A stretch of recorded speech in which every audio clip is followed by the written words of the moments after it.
वो अपने परिवार तक का वोट नहीं पा रहा है, तो कैसे माना जाए कि ईवीएम सही है? ईवीएम लाओ और माननीय मोदी जी को पाकिस्तान का भी प्रधानमंत्री बनाओ। और भारतीय जनता पार्टी को भी लगता है और वो चाहती है कि नहीं ऐसा नहीं हो सकता, तो एक बार करा के देख लेना। ये ईवीएम का ही खेला है और कोई नहीं। ईवीएम हटाओ, बैलेट लाओ, ये पोस्टर आप समाजवादी कार्यालय के बाहर देख रहे हैं, जिसको लगाया आशुतोष सिंह, पूर्व प्रदेश सचिव समाजवादी योजना सभा ने। जिस तरह से इस पर साफ तौर से लिखा है कि अमेरिका की तरह बैलेट पर हो भारत में चुनाव। ईवीएम हटाओ और बैलेट पेपर लाओ, इसकी मांग अखिलेश यादव ने भी रखी थी। आज होर्डिंग भी देखा जा रहा है, क्या कुछ कहेंगे? हाँ, तो ये बात सही है जो अखिलेश यादव जी ने कहा है, और बैलेट पेपर से ही चुनाव होना चाहिए। लेकिन सरकार कहती है जब विपक्ष हारती है तब ये मुद्दे खड़ा करती है। ऐसा कुछ नहीं, ऐसा कुछ नहीं है, ये कुछ नहीं है, वो सब घोटाला है ज़बरदस्ती का सरकार का। हाँ, और क्या। निश्चित तौर पर ईवीएम को हटना चाहिए। निष्पक्ष चुनाव और पारदर्शी चुनाव के लिए ईवीएम को हटाकर बैलेट को लाने की आवश्यकता है। नहीं, ऐसा नहीं है, लगातार समाजवादी पार्टी के द्वारा ईवीएम का विरोध किया गया है समय समय पर। नहीं, बिल्कुल लोकतंत्र को बचाना होगा और संविधान को बचाना होगा, तो 100% बैलेट पेपर से चुनाव होना चाहिए। और ईवीएम से चुनाव होगा अगर, तो ये संविधान के लिए बहुत खतरेदायक होगा, दलित, बैकवर्ड, अल्पसंख्यक के लिए खास तौर से बहुत खतरनाक होगा। नहीं, हम तो ये कह रहे हैं कि अगर जैसे आप ईवीएम लाओ और माननीय मोदी जी को पाकिस्तान का भी प्रधानमंत्री बनाओ, वहाँ भी ईवीएम से चुनाव करा दीजिए, तो पाकिस्तान में माननीय मोदी जी की सरकार बनेगी। भाई देखिए, जो आम पब्लिक में है, कहीं ना कहीं समंजस का विषय तो है। भाई पब्लिक पे विश्वास उठा है तो कुछ ना कुछ तो कारण होगा। जो आम जनमानस इस विषय की चर्चा करता है कि बेरोजगारी चरम सीमा पर, महंगाई चरम सीमा पर, किसान परेशान है, मजदूर परेशान है, शिक्षा महंगी है, लेकिन फिर भी जीत उन्हीं की हो रही है। इसका कारण क्या है? तो जनता में कहीं ना कहीं विश्वास डिगा है, इसलिए जनता भी ये चीज़ कहने के लिए तैयार है कि नहीं। लेकिन सरकार कहती है कोई मुद्दा नहीं है, जब विपक्ष हारती है तो यही मुद्दा होता है। नहीं, सरकार कहती है कोई मुद्दा नहीं है, तो मुद्दा बेरोजगारी का है कि नहीं है? मुद्दा महंगाई का है कि नहीं है? अगर महंगाई बेरोजगारी का मुद्दा है तो फिर ये बताइए कि सरकार कैसे बनती है, ये मेरे समझ में नहीं आता। जी बिल्कुल। अखिलेश यादव ने कहा कि जापान और अमेरिका में जब बैलेट पेपर से चुनाव हो सकते हैं तो भारत में क्यों नहीं? ये कहा है तो क्या?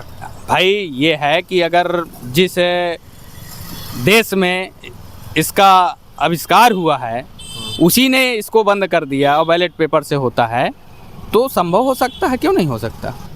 बसपा का एक विधायक प्रत्याशी थे छत्तीसगढ़ में, जो बसपा के कैंडिडेट थे, उन्होंने शिकायत दर्ज की निर्वाचन आयोग को, चुनाव आयोग में, कि ये एक वोट भी उनको नहीं मिला, उनका वोट भी उनको नहीं मिला। तो ये ईवीएम की सबसे बड़ी गलती यहाँ पे दर्शाता है। एक वोट जो उनका, उन्होंने कहा कि चलिए मेरे परिवार का नहीं मिला, मेरा वोट जो था वो तो मिलना चाहिए था, वो भी कहीं एक लापरवाही।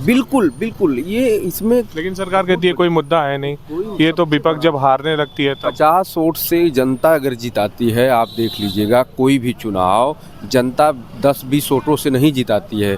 आप 90% उनकी सीटों पे जाके देखिए तो वहाँ पे वो 40 से 50 सीट, 40 क्या कह रहा हूँ, कम से कम 90% सीटें 40-50 वोट से, 200 वोट से, 500 वोट से, 1000 वोट से, और जबकि जनता जो जिताती है 35,000 40,000 वोट से जिताती है, जब जिताती है। ये ईवीएम का ही खेला है और कोई नहीं। इस पे हम साफ ये दोष लगाते हैं कि निर्वाचन आयोग को, चुनाव आयोग को नहीं, चुनाव आयोग इस पे सख्त कदम उठाता है तो सारी विपक्ष की पार्टियां मिलकर नेशनल अदालत में, राष्ट्रीय अदालत में, वो इंटरनेशनल अदालत में पहुँचे और निर्वाचन आयोग, चुनाव आयोग के खिलाफ अपील करें और सारे जो पार्टियां हैं वो अपने गाइडलाइन को जारी करें और चुनाव आयोग जो दिल्ली में है उसका घेराव करें।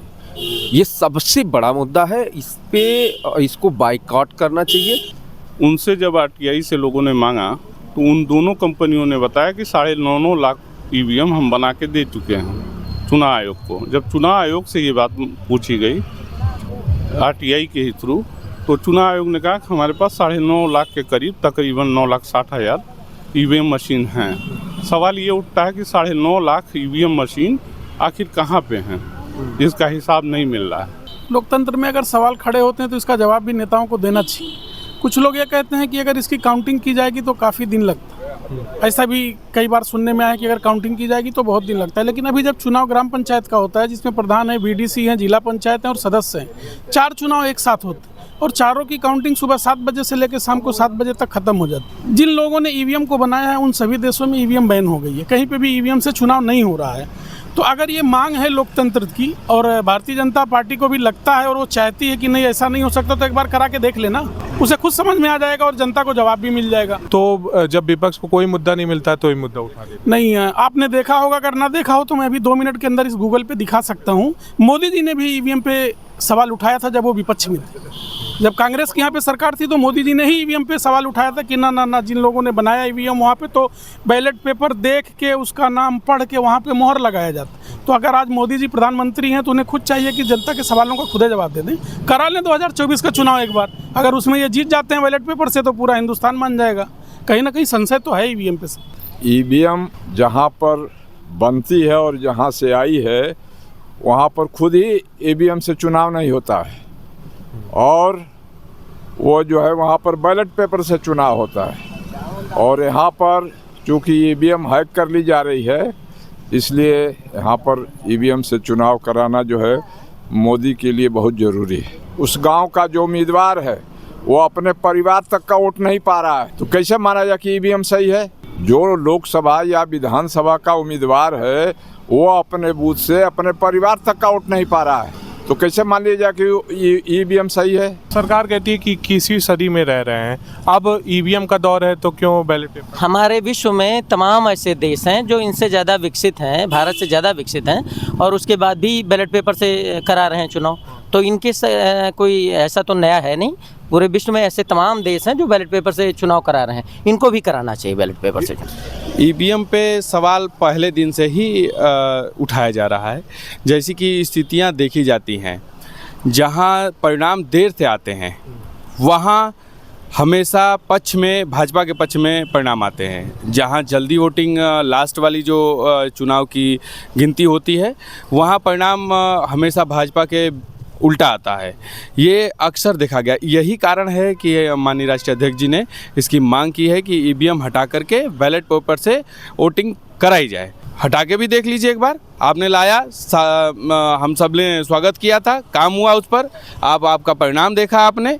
अब जनता और विपक्ष भी चाहता तो एक बार बात मानिए, बैलेट पेपर पे एक बार चुनाव करा के देखिए क्या स्थिति आती है आपकी। भाई वोटर तो हर बार मांग कर रहा है ऐसे कि EVM हटाओ, तो सरकार को हटा देनी चाहिए चुनाव आयोग को।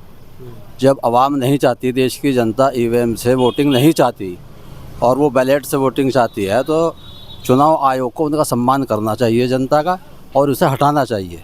जनता के वोट के मत का क्या मतलब है?